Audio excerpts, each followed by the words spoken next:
गुरुदेव, comment box में बहुत सारे लोगों का अपना अपना भाव है। 10-15 लोगों की अपनी समस्याएं हैं। विशेष रूप से सिमिलर सा सवाल यह है कि हम किन्हीं से प्रेम करते हैं, परंतु पारिवारिक जन या किसी व्यक्ति विशेष या किसी वजह से कुछ समस्याएं हैं। हम जिन्हें प्रेम करते हैं, महादेव से कैसे कृपा हो कि हम उन्हें प्राप्त कर सकें। यानी प्रेम से संबंधित दाम्पत्य जीवन में जो प्रेम की समस्याएं हैं, ये समस्याएं कैसे दूर हो, इस पर लगभग 50 लोगों का अपना अपना भाव है। कृपया आप मार्गदर्शन करें। इन सभी लोगों के जीवन में जो प्रेम की समस्याएं हैं वह दूर हो, या क्या करें कि इन पर कृपा बरसे। बहुत बढ़िया।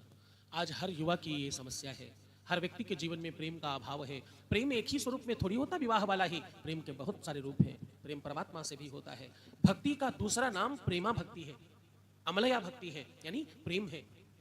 और मैं एक बात कहूं, प्रेम जो है वो तुम्हारे लिए परमात्मा से कम नहीं होना चाहिए, और तुम्हें विश्वास होना चाहिए उस विषय पर, अपने इष्ट पर, अपने मनसा पर, अपने चिंतन पर और अपने प्रारब्ध पर एकदम भरोसा होना चाहिए। और एक बात, तुम्हारे माँ बाप तुम्हारे लिए भगवान है, परमात्मा है, तो एकदम प्रयत्न करो कि उनकी अनुकूलता से कोई कार्य हो, उनकी मनसा से, उनकी सहमति से कोई काम हो, तो ये ज्यादा अच्छा होगा। क्यों? उन्हें दुखी करके, उन्हें परेशान करके या उनका दिल दुखा कर तुम सुखी तो नहीं हो पाओगे, तुम्हारे जीवन में सुख तो नहीं आएगा। माँ बाप वो भगवान है, अभी तुम सुनोगे आगे शिव महापुराण में, माँ बाप वो भगवान है जिसके आगे परमात्मा भी झुक जाता है। इस धरा पर माँ बाप के लिए ही परमात्मा आता है। प्रेम केवल एक ही जगह सच्चा हो सकता है, वो माँ बाप से और भगवान से, गुरु से। तभी तो भगवान राम भी प्रातःकाल उठ गए रघुनाथा, मातु पितहि गुरु ना वही माथा। ये तीन के अलावा चौथा कोई नहीं चाहिए जीवन में। बाकी सब दिखावा है, सब वो प्रवाह है एक आयु का। ये ऐसा प्रेशर है, ये ऐसा बहाव है जिसमें बहने में एक क्षण नहीं लगता। और आपको एक बात बताऊं, ये इस प्रकार का प्रवाह है जो तुमको कई बार दाहिने और बाएं घुमाता है। आज इनसे प्रेम है, कल उनसे प्रेम है। आज इधर कोई चीज ठीक लग रही, कल वहां कुछ ठीक लग रही है।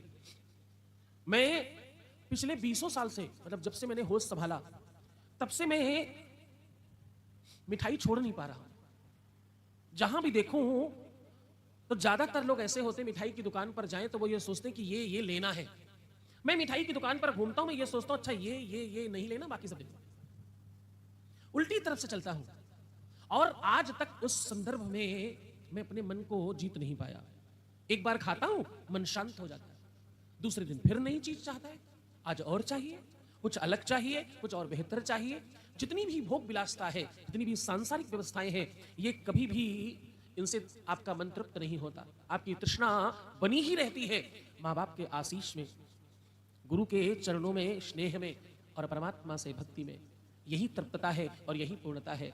हाँ, पूर्णमिदं पूर्णमिदः पूर्णात् पूर्णमुदच्यते पूर्णस्य पूर्णमादाय पूर्णमेवावशिष्यते।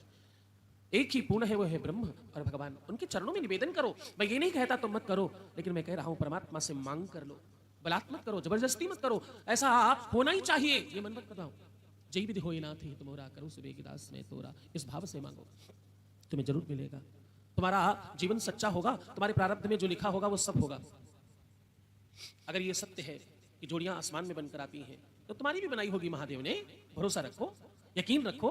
किचन से देर से खाना बन के आ रहा हो तो समझ जाना दूध पकाकर रबड़ी बनाई जा रही है, दिव्यता से मिलने वाली है। हाँ, खूब श्रद्धा से महादेव का भजन करो, मनन करो, उन पे ही ध्यान लगाओ, उनसे ही कहो अपनी बात। और कहने के बाद दुखी नहीं होना है, प्रसन्न होना है। कह दिया सब हो जाएगा, जो होना ठीक है। अपने बाकी निजी जीवन को श्रेष्ठ बनाने में लग जाओ, अपने को अच्छा बनाने में लग जाओ और उधर प्रकाश करो, उधर ध्यान दो, है ना। बोले शंकर भगवान की जय। आज